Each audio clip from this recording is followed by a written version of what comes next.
დავიდე კიდეც სტუმართან, ეს არის ცვლილებები, რომლის თანახმადაც კანონში და მე როგორ სტუდიაშიც განვაგრძობ დებატებს 59 საკრებულოსა და 12 მერიაში დასაქმებული ყველა მოქალაქის სამუშაო ადგილზე კონკურსი თავიდან უნდა გამოცხადდეს არჩევნების შემდეგ. ამას მოყვა როგორც ოპონენტების კრიტიკა, ისე არასამთავრობო სექტორის მხრიდან და არასამთავრობო სექტორი აპირებს, რომ საკონსტიტუციო სასამართლოში იჩივლოს.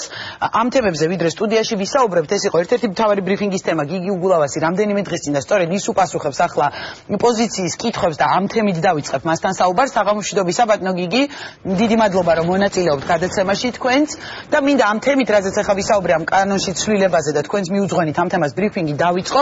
ხელისუფლება ამბობს, რომ არ მოხდება არც ერთი პროფესიონალი კადრი სამსახურიდან გაშვება და თქვა კონკურსის დროს ძველ თანამშრომლებს თუ ისინი დააკმაყოფილებენ სტანდარტებს, მოკლედ არავინ გარეთ არ დატოვებს და ამ განმარტების მიუხედავად თქვენს პოლიტიკურ გუნდს და თქვენ პირადად გააკეთეთ განცხადება, რჩება შთაბეჭდილება, რომ სახეზეა პოლიტიკური დევნის ლეგიტიმაცია ერთგვარი ამ კანონით.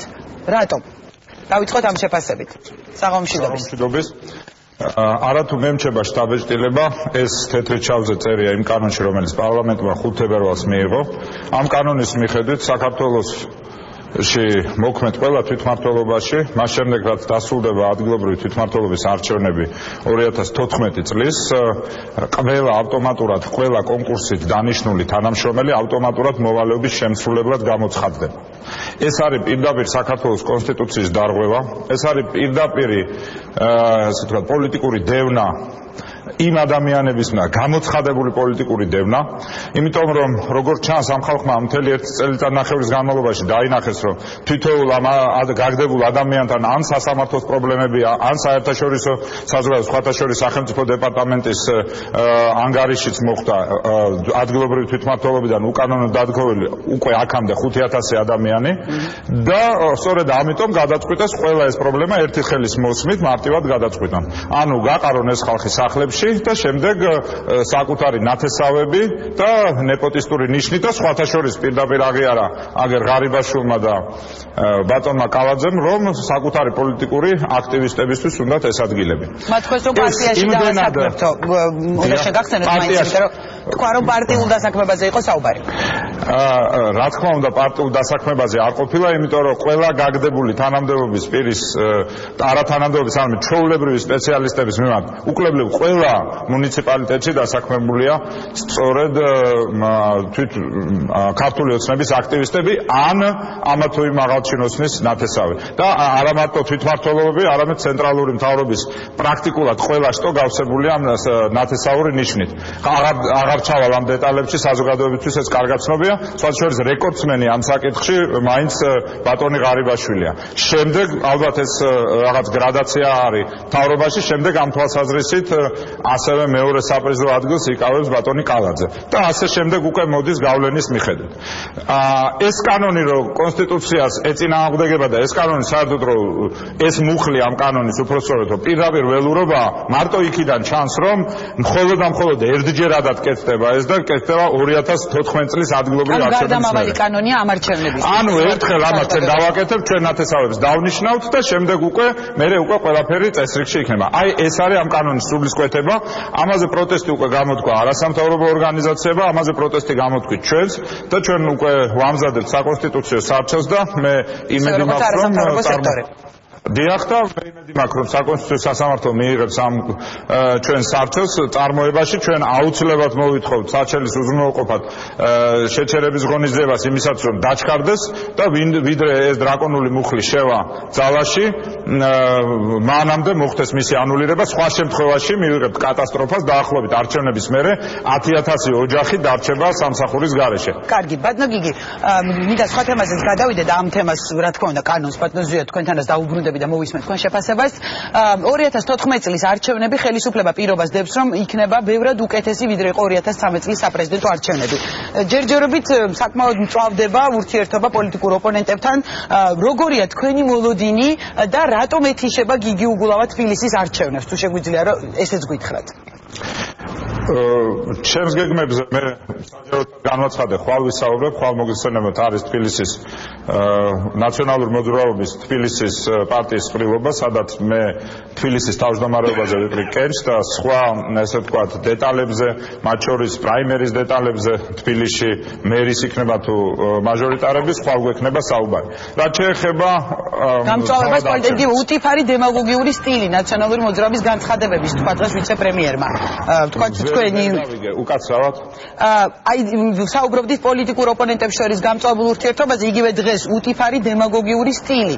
ესეთი შეფასებაც გაისმა ნაციონალური მოძრაობის ლიდერების განცხადებების მიმართ ვიცე-პრემიერისგან. სამწუხაროდ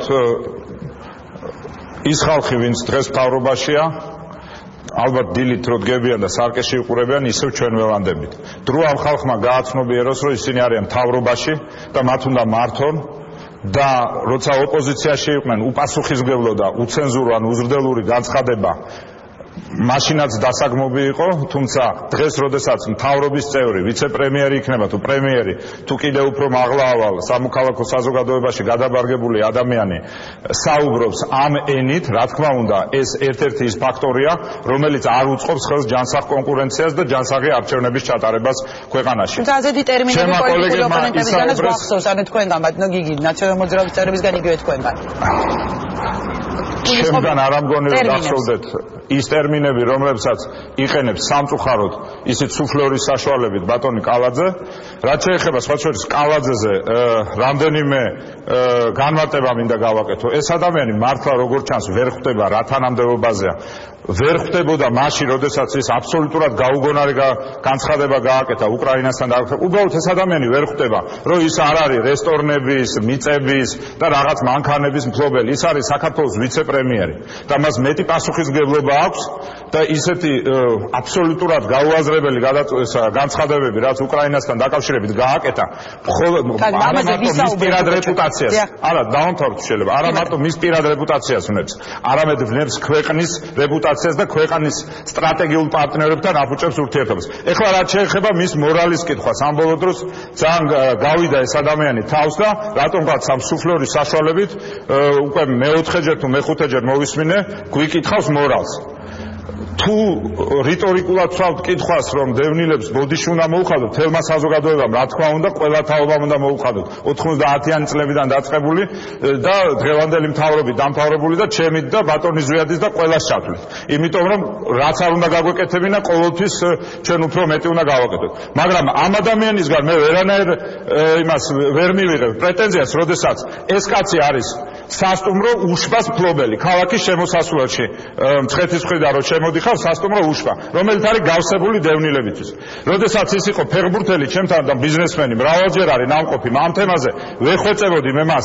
იქნებ ესეთი ტრადიცია ქონდა, რომ ვისაც ქონდა შესაძლებლობა მფლობელს ან კომპენსაციას აძლევდა, ან ჩვენ უყოფთით ფართობს და ის ურემონტებდნენ და შემდეგ გადავყავდა და უკანონებდით. ეს ადამიანი სამი თხოვნის მიუხედავად ერთხელაც არ განძრეულა და იძახდა ფულს ხوار და მე ფულს არ ვეჭდა, მე დევნილებს რატო უნდა მივცე ფული და დღემდე თუ სადმე არის და დავასრულებ თუ შეიძლება. თუ სადმე დღეს არის დაუკანონებელი დევნილების სახლი, ეს არის სწორედ კალაძის საკუთრება. თუ სადმე დღეს დევნილები ყველაზე ცუდად ცხოვრობენ, ეს არის სასტუმრო უშბა და მე მოუწოდებ მას, რომ საკმაოდ დიდი ქონება აქვს იმისათვის, რომ დაურიგოს ან დევნილებს მიცეს, ან სხვაგან მაინც გადაიყვანოს და ნორმალურ პირობებში მაინც გადაიყვანოს. უზნეობაა, როცა ეს კაცი მორალს გვიკითხავს. უზნეობაა, როცა და კიდევ ერთ შეკითხვას დავუსვამებ. ვინ არის უჩა მამაცაშვილი? იცით თქვენ ვინ არის უჩა მამაცაშვილი? ხალბატონინო, თქვენ გეკითხეთ. ეს ადამიანი, ამ ადამიანის სახელი და გვარი არც კი იგუგლება და ეს ადამიანი არის ალალი დეიდაშვილი, ბატონი ივანიშვილის.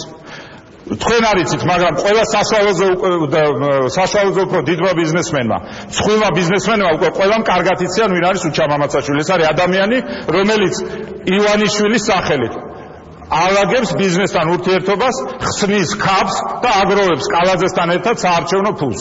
მე ამას ვამბობ სრული პასუხისმგებლობით. მეცაც გეტყვით. გასცეს კალაძეს პასუხი. რა სტატუსით დავასრულებ და ამით ამოვწუროთ კალაძეს თემა.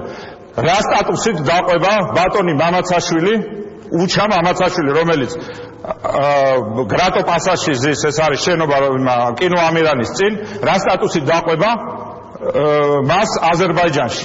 ან რა სტატუსით დაყვება ოფიციალურ ვიზიტებში მაშინ ყაზახეთში.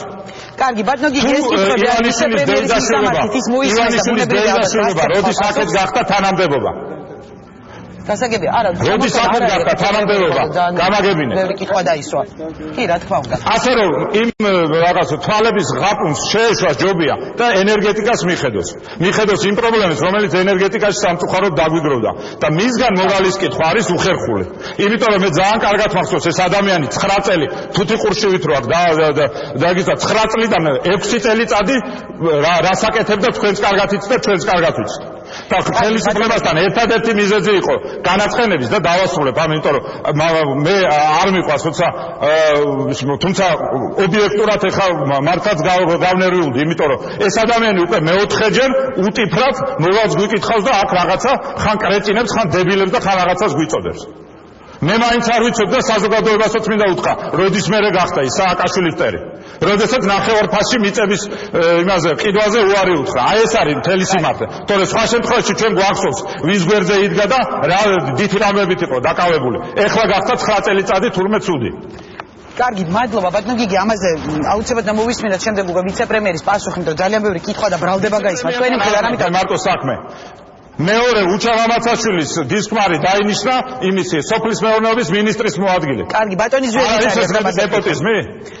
კარგი, ბატონო გიგი, გადავიდეთ ხვალინდელყრილობაზე და უნდა დავასრულოთ და დრო ცოტა გვაქვს ამ თემებზე მოვისმენთ მართველი გუნდის პასუხებს. ხვალ თბილისის ორგანიზაციის ყრილობას მართავ, თქვენ თავად თქვით რომ თქვენს გეგმებზე ხვალ ისაუბრეთ, თუმცა მე მაინც მინდა კითხოთ. ერთი, საბოლოოდ გადაწყვეტილია თუ არა რომ ეთიშება გიგი უგულავა თბილისისთვის ბრძოლას მერობის კანდიდატად და გიორგი ვაშაძე და ნიკა მელია დაუპირისპირდებიან ერთმანეთს პრაიმერში, როგორც არის ცნობილი. ასე იქნება თუ არა და ვის უჭერს გიგი უგულავა მხარს ამ ორ კანდიდატს შორის? ვის დაუჭერ მხარს ან რას ვიზამ მე ამაზე გითხარით რომ თუმცა ჩვენ შეთესით რამე მაინც გითხრათ რომ ეთიშება თუ არა თბილისისთვის ბრძოლას ამაზე მაინც გვიპასუხოთ გიგი უგულავა. მოდით შევთანხმდეთ რომ ყრილობა იმისაა რომ ყრილობაზე მირჩევნია და ხვალ არ ამგონია სოფლის და ან იწოდეს ეს საკითხი უფრო მნიშვნელოვანი საკითხები სხვა მე გაცხარებისთვის ტელემაყურებას ბოდიშინა მოუხადო უბრალოდ ყველა უტიფრობას ჩემის აზრით აქვს საზღვარი. რა თქმა უნდა პირველ რიგში ჩვენ გავაპროტესტებთ და გავასაჩივრებთ საკონსტიტუციო სასამართლოში საჯარო სამსახურის შესახებ ამ კანონს. მე ასევე მინდა ის სულისკვეთებაზე ორიოდე სიტყვა თქვა, რომელიც ამ მთავრობას აქვს. სულ რამდენიმე წელიწადში თავიდან უნდა ჩვენმა მოქალაქეებმა ჩააბარონ და მართვის მოწმობა ახლიდან აიღონ. რაც დამატებით ხარჯებს ნიშნავს ჩვენი მოქალაქეებისთვის. ერთ წელიწადში მთავრობას შემოაქვს ავადსახსენებელი ტექდათვალიერება, რომელიც ავტომფლობელებს გაუძვირებს ცხოვრებას. ყველა გადაწყვეტილება, რომელსაც სამწუხაროდ პარლამენტი და მთავრობა იღებს, არის მიმართული ახალი მავნებლური რეგულაციების შემოღებისკენ, რაც ამძიმებს ცხოვრებას. ეს არ ეხმარება ბიზნესს. ეს არის ჩვენი მთავარი სატკივარი და მე სწორედ მგონია, რომ ადგილობრივი არჩევნების წინ ჩვენც ისევე როგორც მთავრობამ, ისევე როგორც უმრავლესობამ ამ საკითხებზე უნდა ვესაუბროთ. ჩვენს ტელემაყურებელს, რომელი პოზიციაა უფრო სწორი, ის, რომელიც ამბობს, რომ ნაკლები რეგულაციები უნდა იყოს იმისათვის, რომ მეტი თავისუფლება იყოს, თუ ის, რომელიც შემოაქვს რეგულაციები მეხრესთვის, პრეზერვატივებისთვის, მანქანის ფლობელებისთვის, ესე ვთქვათ, ტექდათვალიერებები და 1000 კიდე სხვა უბედური მძიმე ნაცრის კანონი და 1000 სხვა რომელიც ჩამოთვალო აღარ ვიცი. აი ამ პრობლემებზე უნდა ვისაუბროთ, იმიტომ რომ ეს ყოველდღიურობას ეხება ჩვენი მოქალაქეებს. ვინ რას აპირებს, ვის რა გეგმები აქვს. ჩვენ პოლიტიკოსები სამწუხაროდ შევდივართ და ეს მე როგორც ადამიანს, როგორც პოლიტიკოს, როგორც თბილისის არჩეულ მერს გადაყენებული ვარ თუ არა გადაყენებული. მაწუხებს იმიტომ რომ დღეს მთელი პოლიტიკა დაემსგავსა კინკლაობას. ჩვენ მარტო კინკლავ და ამ კინკლაობაში ხალხის ინტერესი ან არავის არ ახსოვს, ან იჭყლიდება. ეს არის პრობლემა და სხვა არაფერი. დიდი მადლობა. დიდი მადლობა. გიგი უგულავა პასუხობდა ჩვენს კითხვებს და გადმოვინაცვლებ უკვე სტუდიაში.